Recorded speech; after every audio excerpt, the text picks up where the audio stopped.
Hello बच्चों। आज मैं क्षितिज के अध्याय 10 वाक का पाठ आप सभी के सामने लेकर आई हूँ। इसमें हम लल्लत द्वारा रचित कविता का भावार्थ जानेंगे। सबसे पहले वाक का मीनिंग समझ लेते हैं कि वाक किसे कहा जाता है। वाक उसे कहा जाता है वो कश्मीर की भाषा में, जैसे हम लोग पद लिखते हैं, कविता लिखते हैं, तो उसे कहा जाता है वाक कश्मीरी लैंग्वेज में। तो लल्लत जो है कश्मीर की कवित्री हैं, उन्होंने इस कविता का नाम वाक रखा है। तो सबसे पहले पहला जो चौपाया है उसको हम लोग पढ़ेंगे। रस्सी कच्चे धागे की खींच रही मैं नाव। कवित्री ने लिखा है, रस्सी कच्चे धागे की खींच रही मैं नाव, जाने कब सुन मेरी पुकार, कर देव भव सागर पार। रस्सी कच्चे धागे की कहने का तात्पर्य है कवित्री का कि वो अपने सांसों की कच्ची रस्सी की सहायता से अपने शरीर रूपी नाव को खींच रही है। उन्होंने अपने सांसों को कच्ची रस्सी माना है और कहा है कि जो अपने सांसों के अनुसार वह अपने शरीर रूपी नाव को खींच रही है। दूसरी पंक्ति में कहा गया है, जाने कब सुन मेरी पुकार, करे देव भव सागर पार।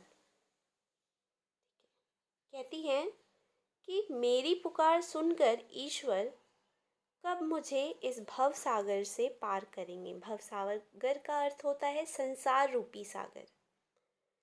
कहती है कवित्री, कब मेरी पुकार ईश्वर सुनेंगे और कब मुझे इस संसार से मुक्ति देंगे। जिस प्रकार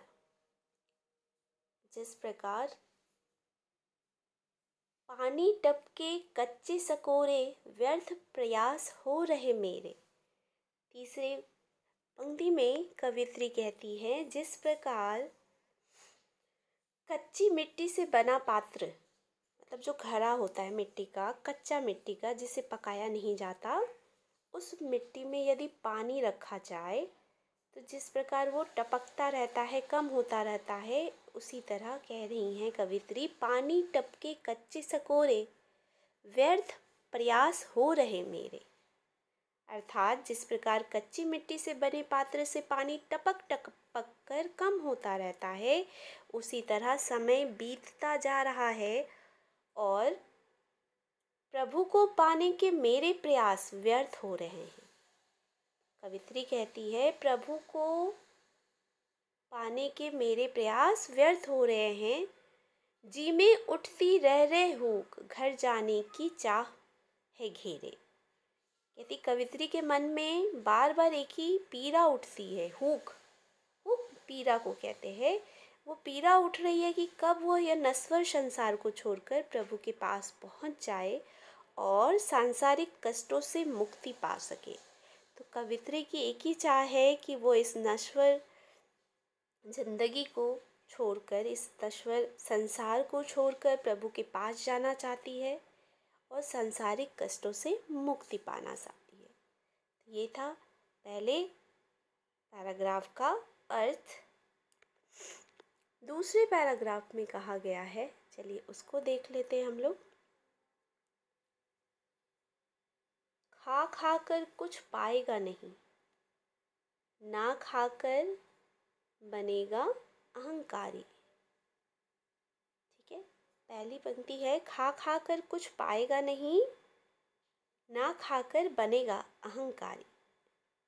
कहते हैं कि मनुष्य को मध्यम मार्ग को अपनाने की सीख देती है कवित्री इस पंक्ति से। कहती है, हे मनुष्य, तुम इस संसार की भोग विलासिताओं, जितनी भी भोग की चीज़ें हैं, ऐश्वर्य की चीज़ें हैं, संपत्ति इस संसार ने जो हमें दिया है ऐशो आराम, उन सब चीज़ों का भोग करने की जो है उस बारे में कह रही है कि तुम इन संसार की भोग विलासिताओं में डूबे रहते हो, ठीक है। इससे तुम्हें कुछ प्राप्त होने वाला नहीं है। तुम इस भोग के खिलाफ यदि त्याग तपस्या का जीवन अपनाओगे, यहाँ पे कहा गया है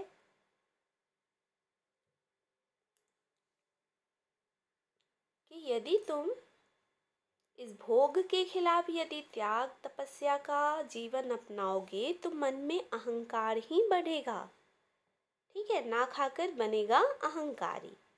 सम खा तभी होगा संभावी, खुलेंगी सांकल बंद द्वार की, ठीक है।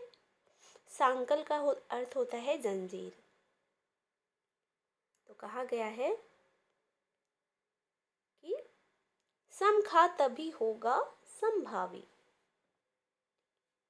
कि यदि तुम इनके बीच का मध्यम का मार्ग अपनाओगे, भोग त्याग सुख दुख के मध्य का मार्ग अपनाने से ही प्रभु प्राप्ति का बंद द्वार खुलेगा और प्रभु से मिलन होगी, ठीक है। कहते हैं सम खा तभी होगा संभावी, मतलब मध्यम मार्ग अपनाइए, समानता का बम। आपको सारी चीज़ों को बस ऐसा नहीं है कि खा खा कर उसको बस लेते जाना है। जितना आप खाओगे ना उतना आप ज़्यादा अहंकारी बनोगे, मतलब जितना आप जिस चीज़ों का उपयोग करोगे उतनी आपके अंदर अहंकार बढ़ता जाएगा। अगर आप त्याग तपस्या का जीवन अपनाओगे तो उससे क्या हो जाएगा, आपके मन में अहंकार ही बढ़ेगा। भोग के खिलाफ यदि त्याग तपस्या का जीवन अपनाओगे तो इसके लिए आपको क्या है, भोग त्याग सुख दुख के मध्यम का मार्ग अपनाना होगा। जो चीज़ मिल रही है तो भी खुश है, नहीं मिल रही है तो भी खुश है। तो इस तरह के मार्ग को अपनाकर आप प्रभु प्राप्ति का जो जंजीर है, प्रभु प्राप्ति के लिए जो बंद द्वार की जो जंजीर है वो खुल पाएगी और आप प्रभु से मिल पाओगे। तो ये रहा आपके दूसरे चौपाई का अर्थ। हम लोग तीसरे चौपाई का अर्थ समझते हैं। यदि आपको कहीं पे दिक्कत है तो आप कमेंट बॉक्स में पूछ सकते हैं, दोबारा से मैं इसे समझा सकती हूँ। चलिए तीसरा देखते हैं हम। पहली पंक्ति है, आई सीधी राह से गई न सीधी राह, ठीक है। आई सीधी राह से गई न सीधी राह, सुषुम सेतु पर खरी थी बीत गया दिन आ। कह रही जेब टटोली कौरी न पाई, मांझी को दू क्या उतराई। ये है हमारी पंक्ति। तो सबसे पहले प्रथम लाइन को देखते हैं। कवित्री इस पंक्ति में कहती हैं कि प्रभु के लिए वो संसार में सीधे रास्ते से आई थी, मतलब वो सीधे इस जमीन पर इस संसार में जन्म ली थी प्रभु की प्राप्ति के लिए। किंतु यहाँ आकर क्या हो गया, इस धरती पर जब वो जन्म ले ली तो संसार में आकर वो मोह माया के बंधन में जो उलझन है सांसारिक, उसमें फंसकर वो रास्ता भूल गई। वो सीधे राह से आई थी, लेकिन जब यहाँ आई तो संसार के जितने भी मोह माया थे उसमें फंसकर वो रास्ता भूल गई। सुषुम सेतु पर खरी थी बीत गया दिन आ। सुषुम सेतु का अर्थ हो गया आपका, मतलब जो नारी होती है ना, सुषुम्ना नामक नारी, उसको कह रहे हैं। कहते हैं वो जीवन भर सुषुम्ना नाड़ी के सहारे कुंडलिनी जागरण में लगी रही। मतलब जो हमारे नश होते हैं, जो हम लोग जागृत करते हैं अपनी कुंडलिनी में तपस्या करते हैं, तपस्या करके अपनी कुंडलिनी को जागृत करते हैं, तो वो उसी में लगी रही कि हम ईश्वर को प्राप्त करेंगे। और इसी में क्या हुआ, उसका जीवन बीत गया, ठीक है। वो ऐसी तपस्या में लगी रही कि मुझे ईश्वर की प्राप्ति होगी और उसी को करने में उसका सारा जीवन बीत गया। फिर लिखती है कवित्री, जेब टटोली कौरी ना पाई। पंक्ति का आशय है कि जब वो तपस्या में लगी थी तो क्या हुआ, उसके सारे जीवन ऐसे ही बीत गए उसी तपस्या में और उसने कुछ नहीं किया। तो जीवन के अंतिम समय में जब उसने जेब में खोजा तो कुछ भी हासिल नहीं हुआ। और आखिरी लाइन में कहती है, मांझी को दू क्या उतराई। मांझी से तात्पर्य है ईश्वर के बारे में कि मांझी को दू क्या उतराई। जब उसने अपने आप को टटोला, अपने अंतर मन को टटोला, तो उससे कुछ भी हासिल नहीं हुआ। अब उसे यह चिंता सता रही है कि भवसागर से पार उतारने वाले प्रभु रूपी मांझी को मतलब वो क्या किराया देगी या फिर क्या उतराई देगी, किराया के रूप में क्या देगी। अर्थात वो जीवन में कुछ हासिल नहीं कर पाई है। कहते हैं ना कि ईश्वर हिसाब लेते हैं कि तुमने जीवन में क्या किया है, अपने पुण्य कर्म बताओ। तो यहाँ कवियत्री कह रही है कि मैंने तो तपस्या में दिन गुजार दिए और कुछ ऐसा कर्म नहीं किया जो मैं ईश्वर को बता पाऊँ कि मैंने यह कर्म किया। और अभी जब अंतर मन टटोल रही हूँ तो मुझे कुछ भी ऐसा प्राप्त नहीं हो रहा है। तो इसलिए कहते हैं, कवित्री कहती है कि मांझी को दू क्या उतराए। अब चौथा जो है हमारा, उसको हम लोग देख लेते हैं। पहला है हमारा, थल थल में बसता है शिव, भेद न कर क्या हिंदू मुसलमान, ज्ञानी है तो स्वयं को जान, वही है साहिब से पहचान। ठीक है, थल थल, थल थल में बसता है। तो यहाँ पे इस पंक्ति का आशय है, कवित्री के कहने का आशय है कि ईश्वर जो है थल थल में बसता है। ईश्वर की जो उपस्थिति है, कवित्री बताती है कि वो हर स्थान में व्याप्त है। हे मनुष्य, कहती है, हे मनुष्य तू भेद न कर क्या हिंदू मुसलमान। ईश्वर हर जगह व्याप्त है। तू धार्मिक आधार पर हिंदू मुसलमान का भेदभाव त्याग कर उसे अपना ले। जो धर्म का भेदभाव हम लोग करते हैं ना कि ये हिंदू है, ये मुसलमान है, उसका भेदभाव त्याग कर क्या कहते हैं कवित्री कि तू ईश्वर को अपना लो। पहले क्या है, ईश्वर को जानने से पहले तो खुद को जानो, खुद को पहचानो, अपने आत्मज्ञान को पहचानो। कह रहे हैं, ज्ञानी है तो स्वयं को जान, वही है साहिब से पहचान।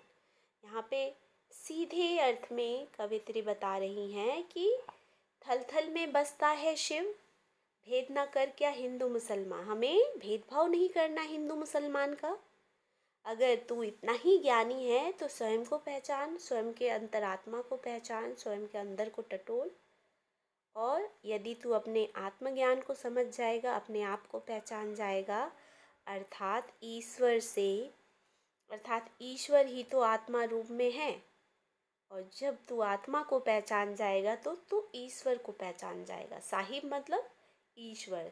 तो जहाँ तुमने ईश्वर आत्मा को पहचाना, वहीं तुम्हें ईश्वर की प्राप्ति हो जाएगी। ठीक है, तो ये रही अध्याय 10 वाक के आशय जो मैंने आपको बताया। यदि आपको समझने में कहीं भी दिक्कत आई है तो आप प्लीज़ कमेंट बॉक्स में मुझे दोबारा इस पार्ट को समझाने के लिए कह सकते हैं।